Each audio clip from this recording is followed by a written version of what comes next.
Bom dia, pessoal! Bom dia com muita alegria para mais uma quarta-feira. Bom dia, sejam todos bem-vindos. Bom dia, pessoal. Uma alegria estar aqui. Bom dia, queridos amigos, e sejam bem-vindos para este encontro maravilhoso. Bom dia, turminha do nosso coração. Bom dia, bom dia. Bom dia a todos, com tantos sorrisos, a gente fica tão feliz de estar aqui. É sempre uma alegria muito grande estar aqui nessa encontro festivo. O Manel Felipe Santiago é a minha segunda casa.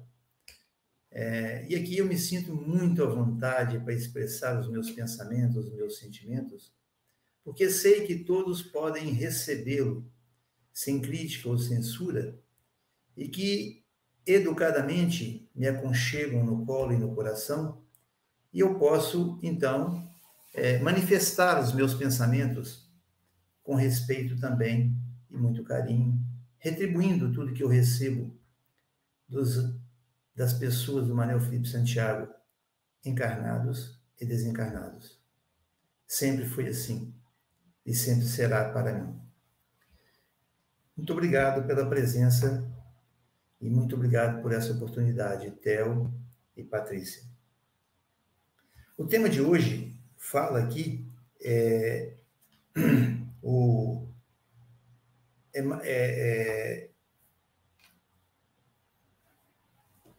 Emmanuel vem nos ensinando essa passagem do Cristo. No próprio texto tem algumas explicações. Então, quando ele fala lá, começando o texto, interessado em observar as cogitações do farisaísmo relativamente a Lázaro nas horas supremas de Jesus. Não basta a crucificação do Mestre. Intentava-se igualmente a morte do amigo de Betânia. Lázaro fora cadáver e revivera. Sepultara-se nas trevas do túmulo e regressara à luz da vida. Era, por isso, uma glorificação permanente do Salvador, uma cura insofismável do médico divino. Não se pode contestar isso que está no texto, porque a história conta. Falso disse que não existe milagres, como de fato não existe. Jesus, como um grande conhecedor da vida e da ciência universal, sabia do processo que Lázaro estava enfrentando. Um processo de catalepsia. Então, ele aproveita a oportunidade, como sempre fez, e traz Lázaro à vida, usando as suas energias, e para que Lázaro seja a materialização da força do bem. No entanto, Emmanuel explica que com o advento de Lázaro vivo, fica patente o poder de Jesus. E fica também muito patente que todas as pessoas, vendo Lázaro, vão se sentir atraídos pelo pensamento do Cristo. O pensamento do Cristo era, na verdade, uma mudança radical dos tempos de antigamente, onde ele pregava que todos eram iguais perante Deus. Os fariseus, naquela época, não pensavam dessa forma, porque se todos mudassem, eles iam perder o poder e perder o domínio sobre o povo. E com isso, ia cessar, se todos continuassem, a necessidade daquela igreja, e eles perderiam sua renda, suas riquezas, suas posses e seus cargos políticos, que eram muito importantes para ele. Aí cabe uma pergunta. Existe alguma diferença daqueles fariseus para os de hoje? Todos de hoje não fazem tudo para manter o seu status, para manter a sua postura de domínio sobre aqueles menos privilegiados? É a mesma coisa. Estamos vivendo a mesma situação. E Emmanuel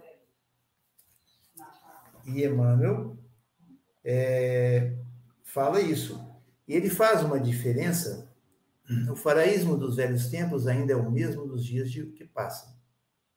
apenas com a diferença de que Jerusalém é a civilização inteira. Para ele, o Mestre deve continuar crucificado e todos os Lázaros ressurgirão sentenciados à morte. Qualquer homem renovado em Cristo incomoda-o. Há participantes do Evangelho que se sentem verdadeiramente ressuscitados, trazidos à claridade da fé, após atravessarem o sepulcro do ódio, do crime e da indiferença. Vejam vocês que aí Emmanuel deixa bem claro qual seria o nosso papel. Se nós estamos lá junto com os fariseus ou se nós somos os Lázaros ressuscitados.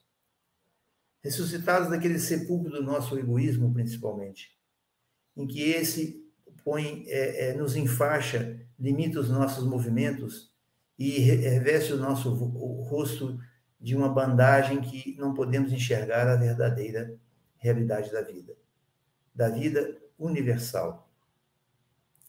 Na vida universal, sabemos pelos estudos que fazemos que tudo está em harmonia e tudo está em sintonia, desde a natureza até o sentimento mais puro e mais nobre.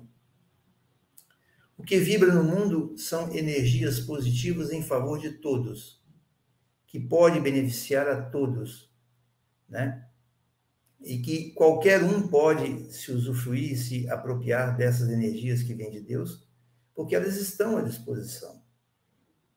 Basta querer pegar essas energias, ficar com elas e seguir o pensamento de Cristo.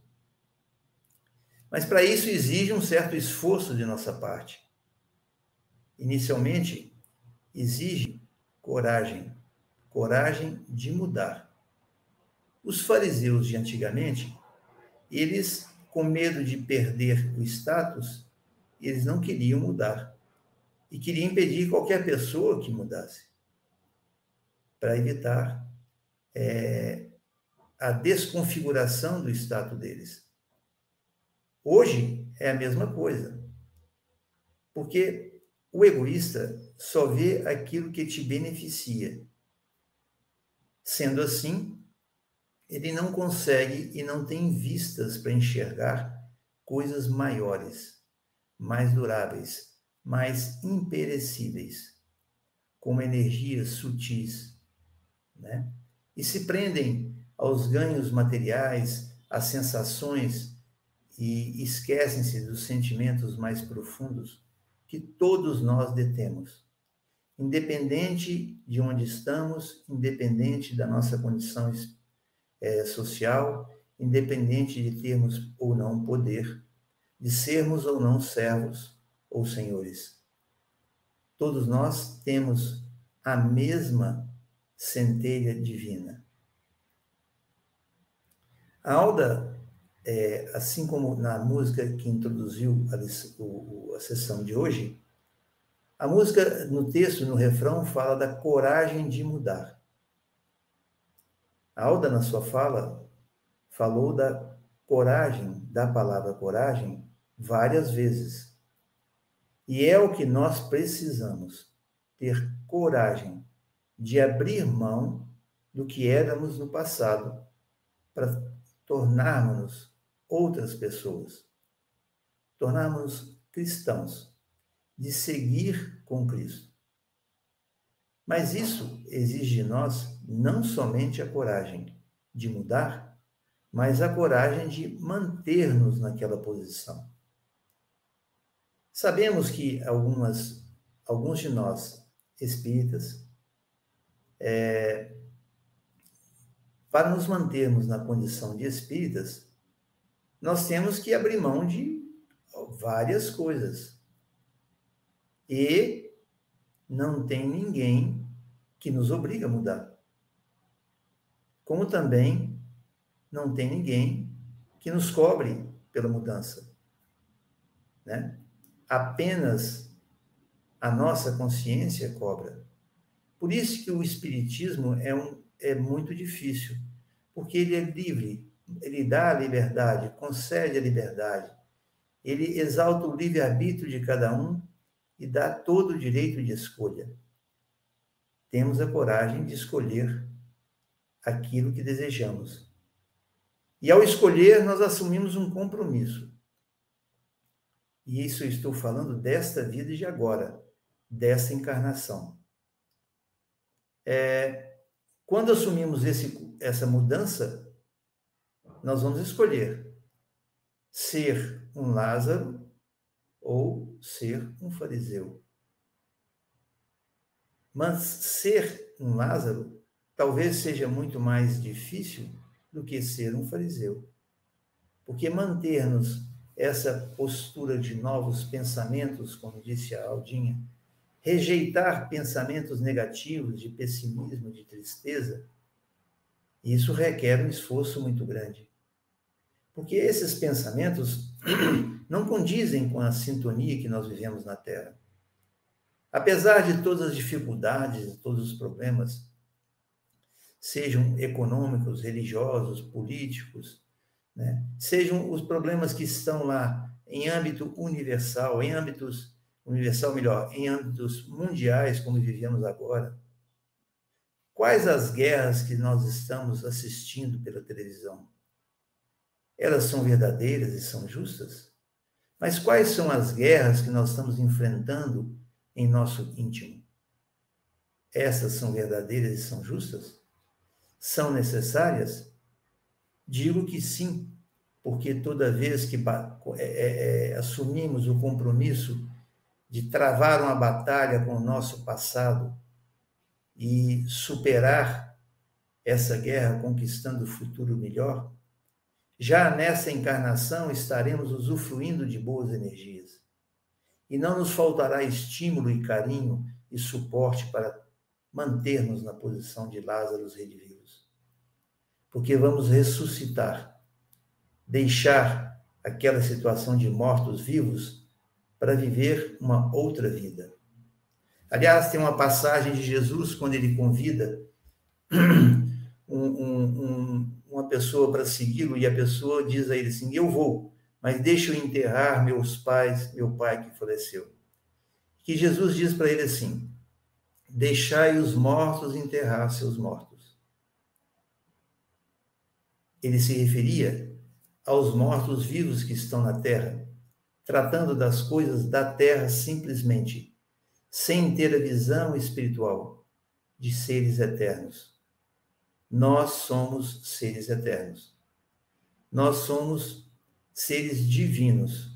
Nós vibramos nesta situação como Jesus nos ensinou e que ele gostaria que praticássemos essa vivência de seres eternos e divinos.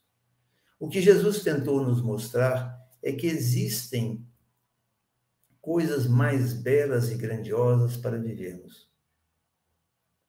Mas a inteligência do Pai é tão grande que, apesar de todas as nossas dificuldades e limitações, no mundo íntimo, no mundo da nossa família e no mundo real, tudo isso, Deus não nos desampara, não tira os olhos de nós, seus filhos, e não quer que nós passemos por dificuldade, como também falou a Alda e o Fausto.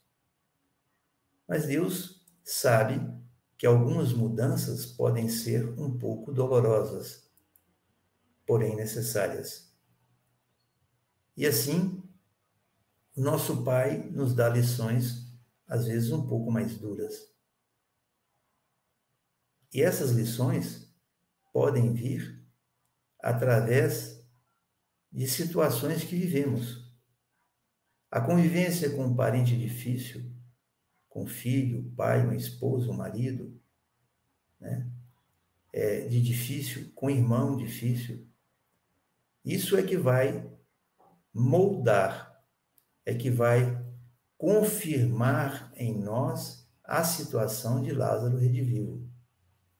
E quando fala perdoai não 7 vezes, mas 70 vezes 7, ele fala, faça isso e verá que você estará livre de muita coisa. Mas nós temos que ter que fazer.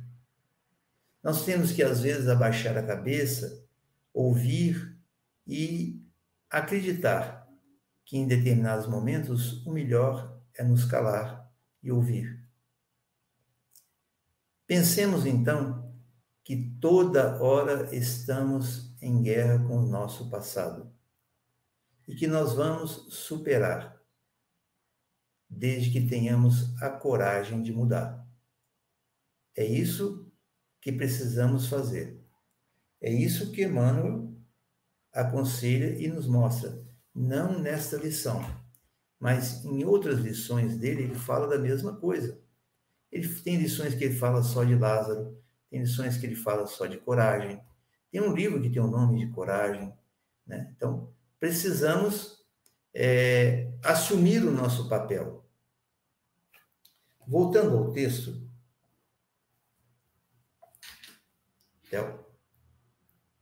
há participantes do Evangelho que se sentem verdadeiramente ressuscitados e trazida a claridade da fé após atravessarem o sepulcro do ódio, do crime e da indiferença.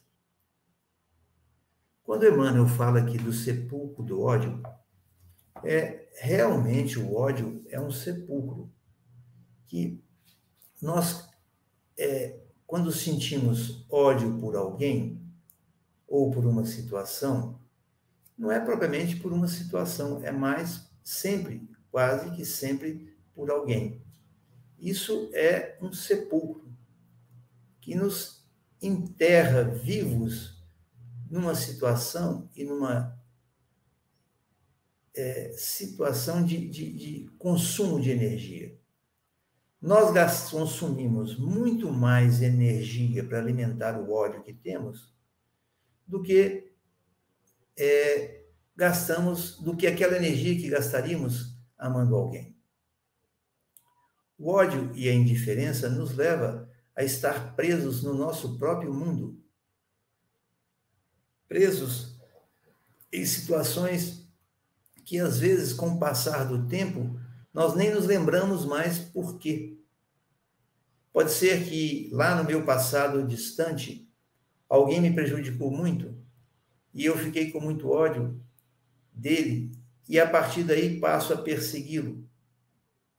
Nesse momento, estou enterrado dentro do meu ódio e não enxergo outra coisa.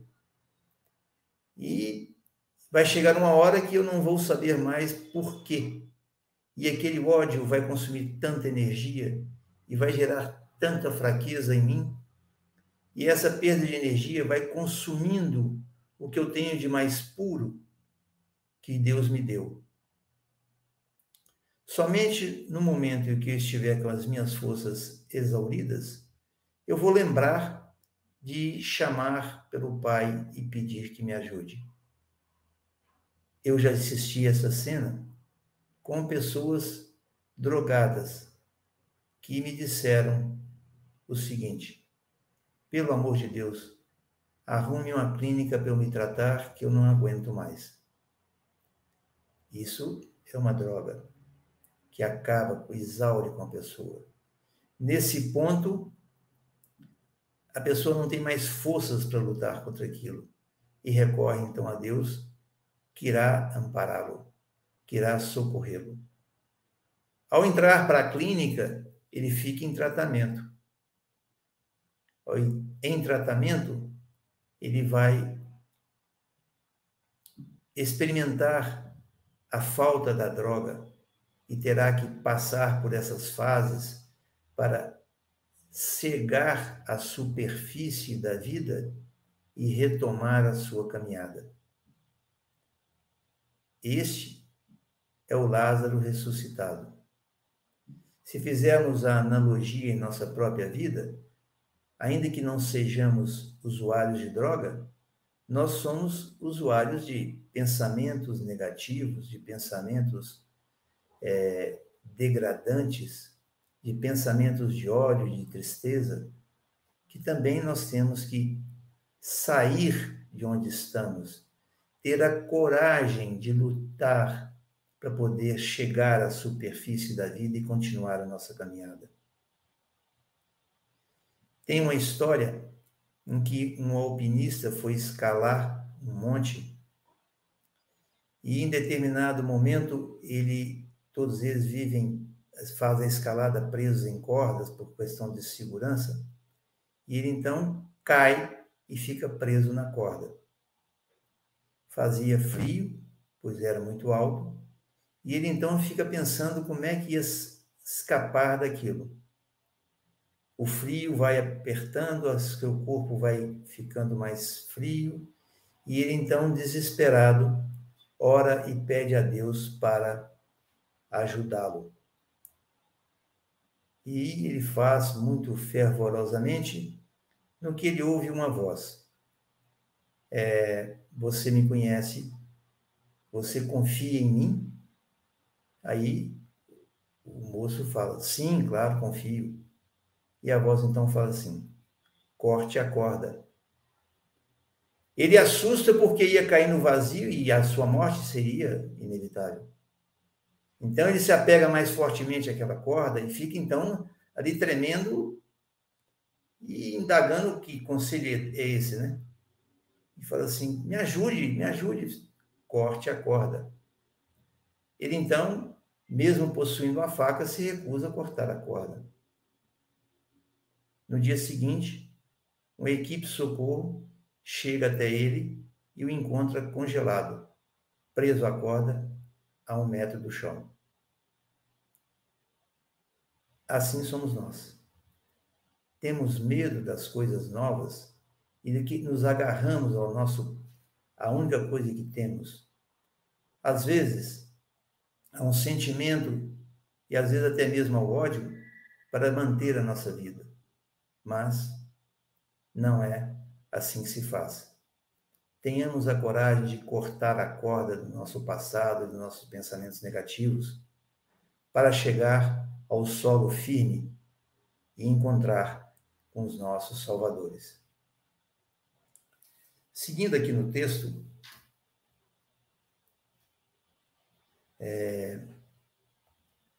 onde que eu parei, Theo?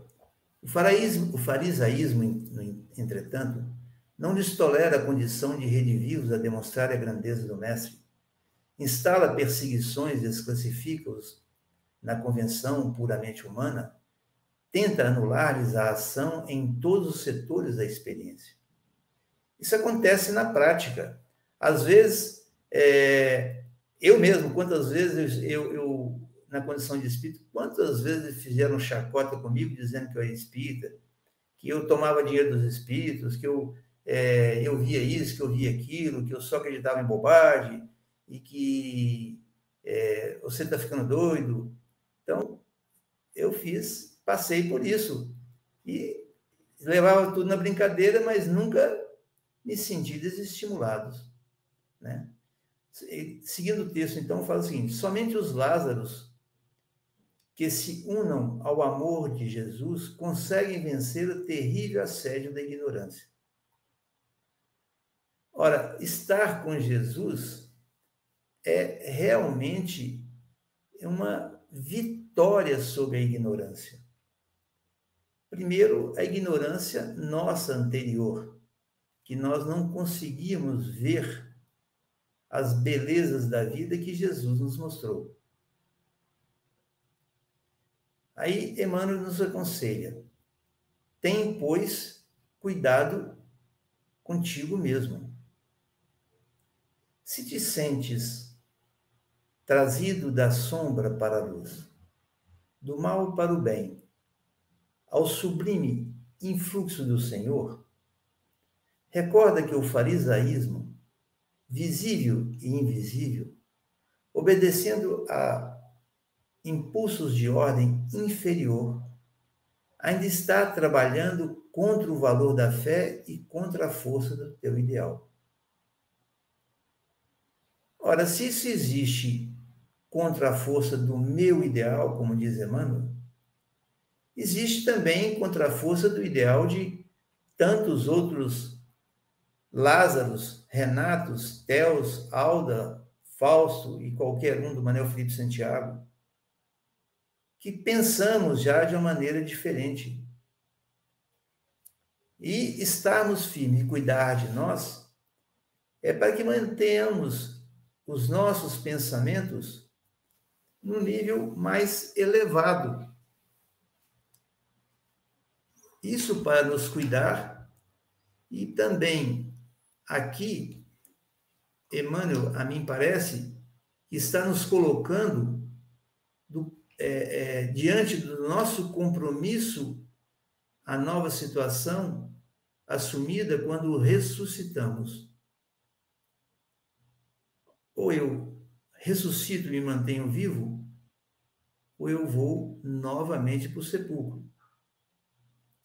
Assim como aquela história do drogado que vai passar pela fase da abstinência, pela luta, de qualquer que seja a natureza, nós também vamos. E toda vez que nós resistimos ao mal, isso está no próprio Evangelho segundo o Espiritismo, nós nos sentimos mais fortalecidos para continuar a resistir. Mas não estamos 100% curados. Por isso que na oração, Jesus nos ensinou a falar: não nos deixeis cair em tentação. É porque nós temos, ele sabia que nós ainda não estamos totalmente preparados. Existem vários exemplos na Terra, milhares, milhões de pessoas que estão preparadas e que vão levando a sua vida normalmente, independente de onde estejam, com quem, o que estejam fazendo. Essas pessoas têm a resignação e a sabedoria de seguir uma luz que foi projetada em suas vidas. Luz projetada por Jesus. É o pensamento de Jesus.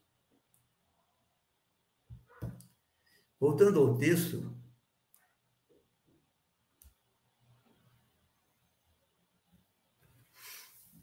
não bastou a crucificação do Mestre. Também tu conhecerás o testemunho.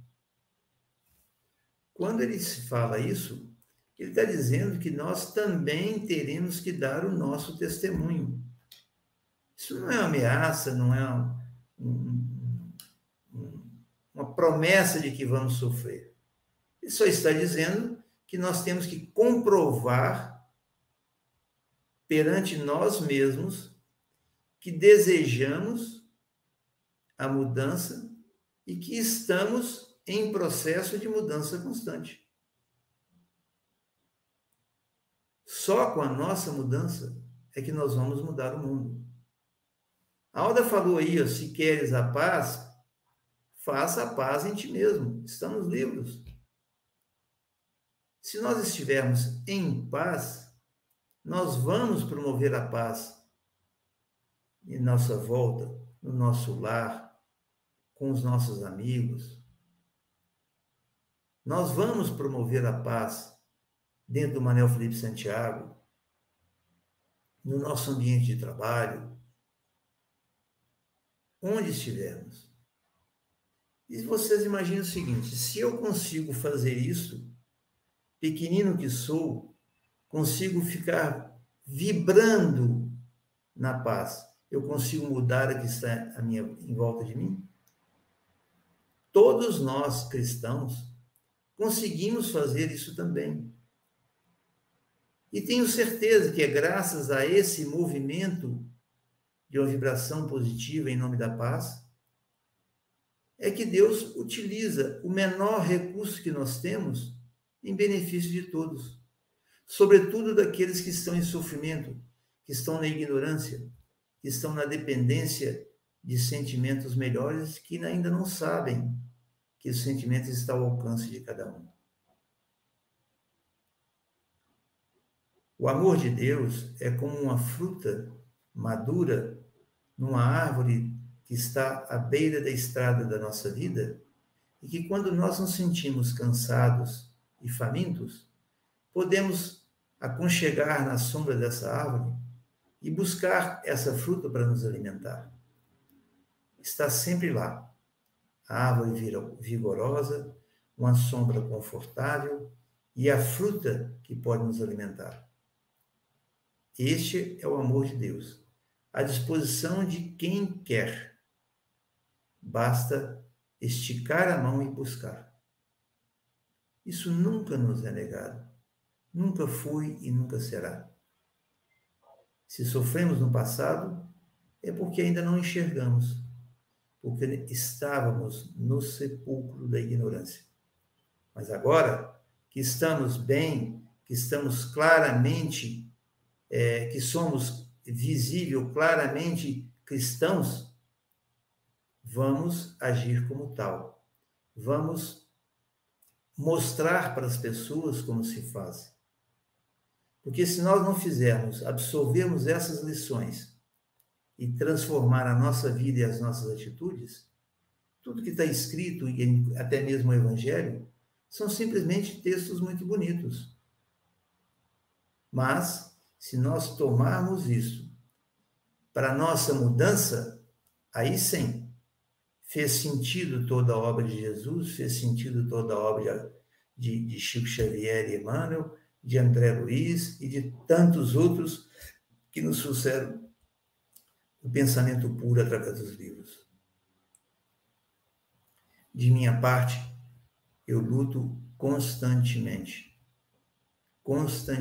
porque eu não quero mais sofrer na escuridão da ignorância.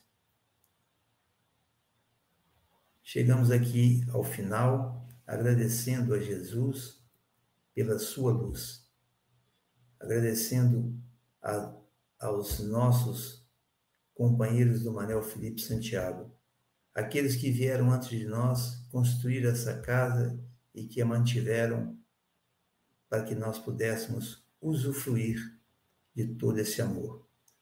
Sejam os encarnados e os desencarnados. A dona Celina, a fundadora do centro, e a todos que vieram depois dela.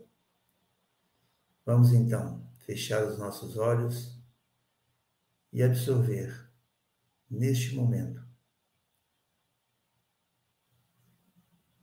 as energias que descem sobre nós.